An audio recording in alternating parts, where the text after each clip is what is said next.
हम हैं वॉरियर, हम हैं वॉरियर, मुदिता IAS के वॉरियर। हम खेल खेल में पढ़ते हैं, किसी डाउट से अब ना डरते हैं। हम सबसे आगे निकलते हैं, हम हैं वॉरियर। एक दूजे को पढ़ाने से बढ़ता है ज्ञान हमारा, पढ़ते पढ़ाते आगे बढ़ते, यही है सिद्धांत हमारा। हम हैं वॉरियर, हम हैं वॉरियर, मुदिता IAS के वॉरियर।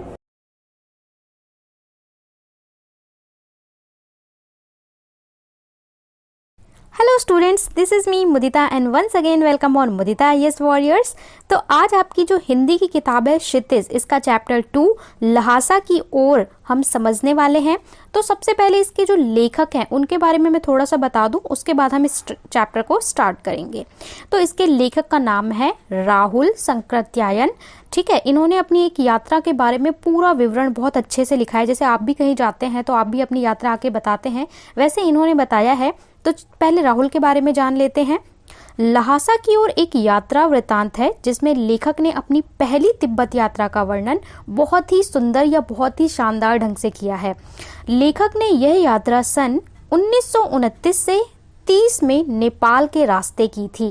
क्योंकि भारत उस समय अंग्रेजों का गुलाम था और भारतीयों को तिब्बत यात्रा में जाने की अनुमति नहीं थी, इसलिए लेखक ने यह यात्रा वेश बदल कर, यानी कि एक भिखमंगे या भिखारी का भेष धारण करके उसके बाद की थी। चलिए पाठ का आरंभ करते हैं कि किस तरीके से यह पाठ प्रारंभ होता है। लेखक ने जब तिब्बत की यात्रा की तब फटी कली पोड़ का रास्ता नहीं बना था। उस समय नेपाल से तिब्बत जाने का एक ही रास्ता हुआ करता था। वैसे वे मुख्यतः व्यापारिक और सैनिक रास्ता था, अर्थात वहां से व्यापारी और सैनिक आया जाया करते थे, जिससे होकर व्यापारी व सैनिक आते जाते थे। परंतु इसी रास्ते से नेपाल व भारत के लोग भी आते जाते थे, इसलिए नेपाल इसे उस समय का मुख्य रास्ता कहा जाता है। देखिए जो लेखक है ना, और जो नेपाल की यात्रा के बारे में बता रहे हैं, तो नेपाल आपको पता है हमारा पड़ोसी देश है आज के समय में, लेकिन ऐसी कोई बाउंड्री नहीं है। ठीक है, ऐसी कोई बाउंड्री नहीं थी, तो इधर से उधर जाना और इधर से उधर जाना बहुत ही सरल था। लेखक कहते हैं कि रास्ते में जगह जगह पर चीनी फौजियों की चौकियां व किले बने हुए थे, जिनमें कभी चीनी सैनिक रहा करते थे, लेकिन अब तो वह पूरी तरह से टूट चुके हैं और वीरान भी हैं। वीरान अर्थात जो खंडहर बन जाते हैं। लेकिन इन किलों के कुछ हिस्सों में वहां के किसानों ने अपना बसेरा बना लिया था, इसलिए उन किलों के कुछ हिस्से आबाद थे।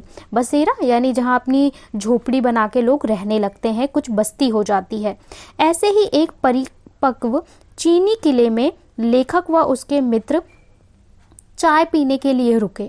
तब उन्होंने देखा कि उस समय तिब्बत में जाति पाति, ऊंच नीच, छुआछूत का भेदभाव नहीं था। जैसे कि हम आमतौर पे देखते हैं, लोग बोलते हैं ऊंची जाति है, नीची जाति है, छुआछूत, ये सब बिल्कुल भी नहीं था। और ना ही वहाँ की महिलाएं पर्दा करती थी। मतलब जो हमारे यहाँ परंपरा है कि स्त्रियां बाहर नहीं आएंगी या दूसरे के सामने अपना फेस कवर करके रखेंगी, ऐसा कोई परंपरा वहाँ पे लेखक कहते हैं नहीं मिलती है।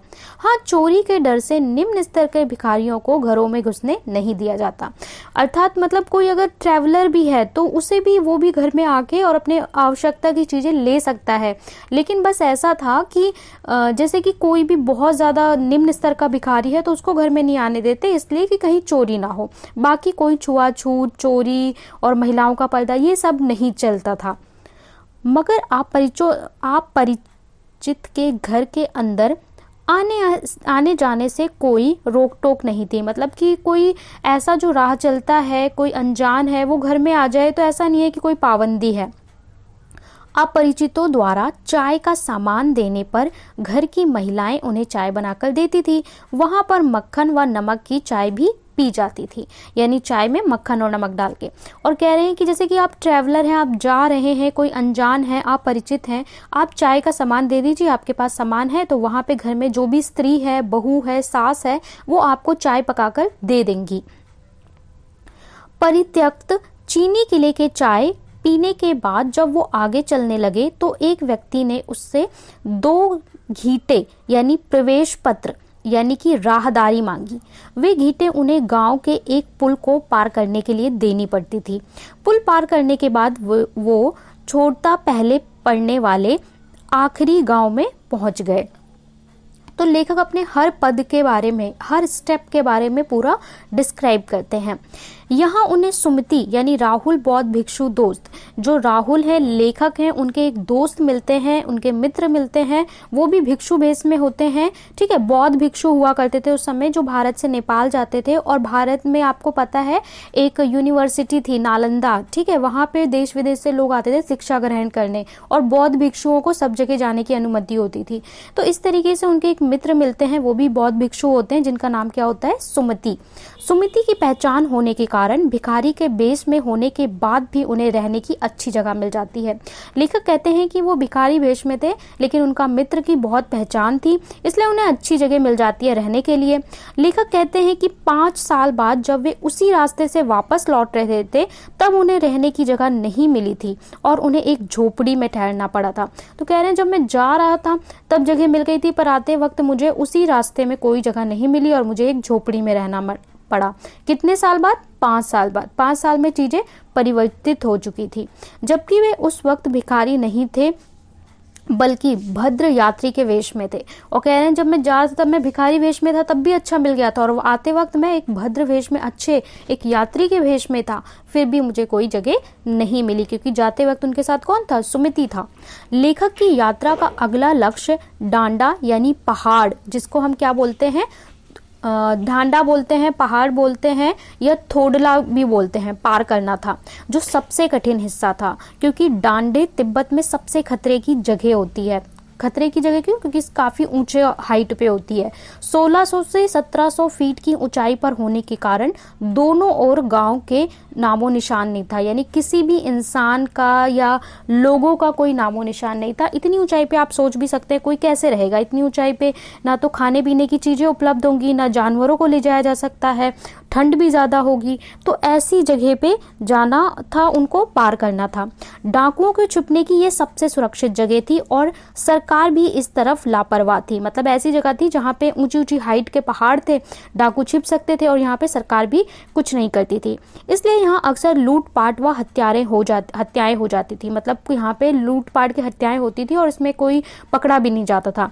चूंकि वे लोग भिखारी के वेश में थे, इसलिए उन्हें कोई चिंता नहीं थी। उन्हें यह था कि अगर हम इस रास्ते से जाते हैं तो डाकू हमसे लूटेंगे भी क्या, हमारे पास कुछ है ही नहीं, वो भिखारी के वेश में है। परंतु मन में डर बना था। यहाँ हथियार का कानून भी लागू नहीं होता था, इसलिए लोग अपनी सुरक्षा के लिए हथियार रखते थे। यानी हथियार रखना के ऊपर कानून होते हैं, लेकिन उनके ऊपर कोई कानून नहीं लगता था उस रास्ते से गुजरने वालों पर। तो लेखक बोलते हैं कि यहाँ पे लोग अपनी प्रोटेक्शन के लिए, सेल्फ प्रोटेक्शन के लिए हथियार रखते हैं। लेकिन पहाड़ की उस दुर्गम चढ़ाई में जाना मुश्किल था, इसलिए दूसरे दिन उन्होंने डांडे की चढ़ाई घोड़े से की। थोड़ा मुश्किल था, इसलिए अगले दिन वो घोड़े से जाते हैं। पहाड़ के ऊपर पहुंचकर उन्होंने देखा कि दक्षिण पूर्व और बिना बर्फ और हरियाली के नंगे पहाड़ दिखाई दे रहे थे, तथा उत्तर की ओर पहाड़ों पर कुछ बर्फ दिखाई दे रही थी। वहां स्थानीय देवता का मंदिर भी था। जब आप प्रकृति के सौंदर्य को देखते हैं तो मंत्रमुग्ध होते हैं। लेखक को भी काफी अच्छा लगता है। पहाड़ से उतरते समय लेखक का घोड़ा थोड़ा धीरे चलने लगा, जिससे उनके साथी आगे निकल गए। लेखक का घोड़ा धीरे धीरे चल रहा था, उनके साथी आगे निकल गए। वो रास्ता भटक गए। वे बाएं रास्ते की ओर यानी गलत रास्ते की ओर 1.5 मील आगे चले गए। बाद में लोगों से पूछकर वापस सही रास्ते पर आ गए, मगर तब तक काफी देर हो गई थी, जिससे उनके मित्र यानी कि सुमति नाराज हो गए थे।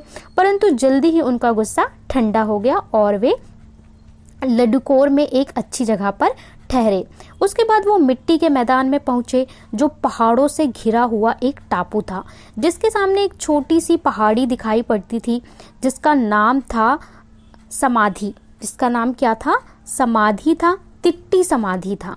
ठीक है, तिट्टी समाधि गिट्टी, तो इस तरीके का नाम था। आसपास के गांव में सुमति के बहुत परिचित रहते थे। सुमति वही उनके मित्र हैं जो भिक्षु भेष में हैं, लेकिन उनकी पहचान के काफी लोग वहां रहते थे, इसलिए वे इनसे मिलना चाहते थे और उन्हें बौद्ध गया से लाए कपड़ों के भी देना चाहते थे, परंतु लेखक ने उन्हें मना कर दिया और लहासा पहुंचकर पैसे देने का वादा किया। सुमति मान गए और उन्होंने आगे बढ़ना शुरू कर दिया। उन्होंने सुबह चलना शुरू नहीं किया, इसलिए उन्हें कड़ी धूप में आगे बढ़ना पड़ा और कुली ना मिलने पर वे अपना सामान पीठ पर लादे और हाथ में डंडा लिए चढ़ रहे थे। आपको पता है, जब आप ऊंचाई पे चलते हैं, जैसे आप वैष्णो देवी या किसी ऐसी तीर्थ यात्रा पे गए हो जहाँ ऊंचाई हो, तो वहाँ डंडा लेके लोग चलते हैं। क्यों? जिससे आप ऊपर की ओर आगे ग्रेविटी को पुश करते हुए आगे की ओर बढ़ते जाएं।